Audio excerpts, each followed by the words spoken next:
অস্ত্রের মজুদ গড়ে তোলা হচ্ছে আগামী নির্বাচনকে বানচাল করে দেওয়ার জন্য। আপনারা জানেন ফ্যাসিস্টদের আমলে মাদক ব্যবসা ছিল, মাদক কারবারি ছিল, মাদক সেবনকারী ছিল। ফ্যাসিস্টরা চলে গেছে, এটা কি বন্ধ হয়ে গেছে?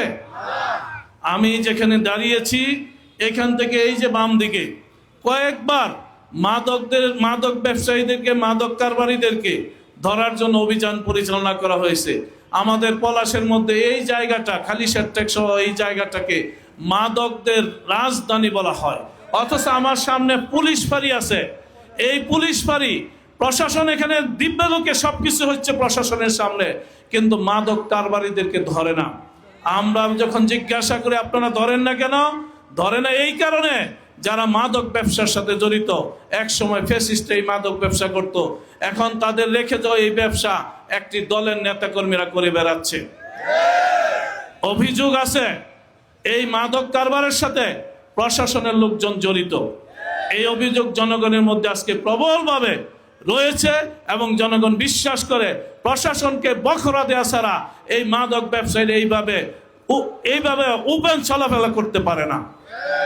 এটা আমাদের জন্য বড় একটি চ্যালেঞ্জ।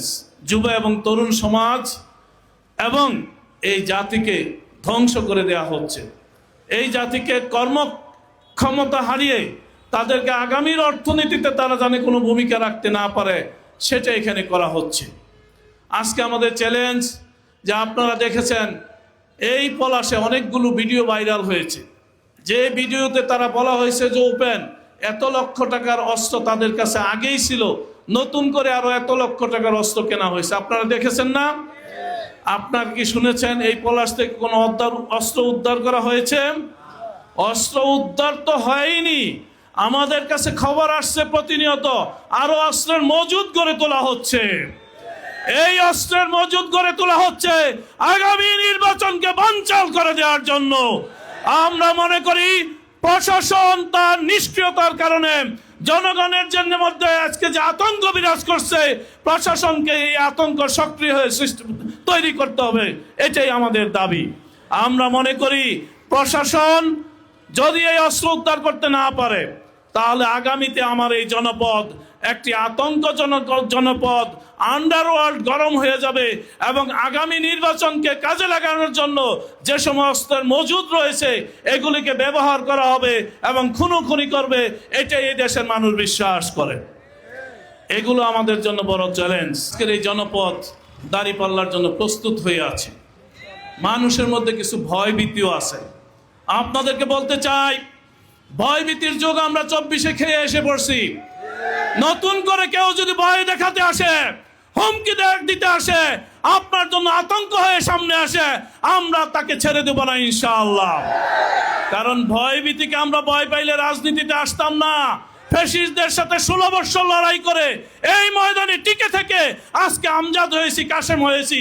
নতুন করে কেউ আমাদেরকে ভয় দেখিয়ে পাত্তা পাবে না ইনশাআল্লাহ। আজকে যারা বলে নির্বাচনের কেন্দ্র দখল করে দিবে, তাই না? নির্বাচনের কেন্দ্র কি মামুর বাড়ি ওয়ারিশ যে গেলেই আমরা ছেড়ে দিব? অবশ্যই না। আমরা স্পষ্ট বলতে চাই, নির্বাচনের কেন্দ্রের দিকে যদি কেউ হাত বাড়ায়, এই হাত আমরা ফেরত দিব না ইনশাআল্লাহ। জনগণকে সাথে নিয়ে আমরা সবকিছু প্রতিরোধ করব ইনশাআল্লাহ। বন্ধুগণ, তাই আসুন, আগামীর বাংলাদেশ গড়ার যে সম্ভাবনা সারা দেশে সৃষ্টি হয়েছে, আমার এই নরসিংদী 2 আসন, পলাশ আসনও একই সম্ভাবনা সৃষ্টি হয়েছে। বরং বলতে পারেন নরসিংদীর 5টি আসনের চাইতে এই আসনের সম্ভাবনা জনগণ সবচেয়ে বেশি দেখে। এই সম্ভাবনাকে যদি বাস্তবে পরিণত করতে হয়, এই সম্ভাবনাকে যদি জনগণের বিজয় পরিণত করতে হয়, তাহলে জনগণকেই ভূমিকা রাখতে হবে।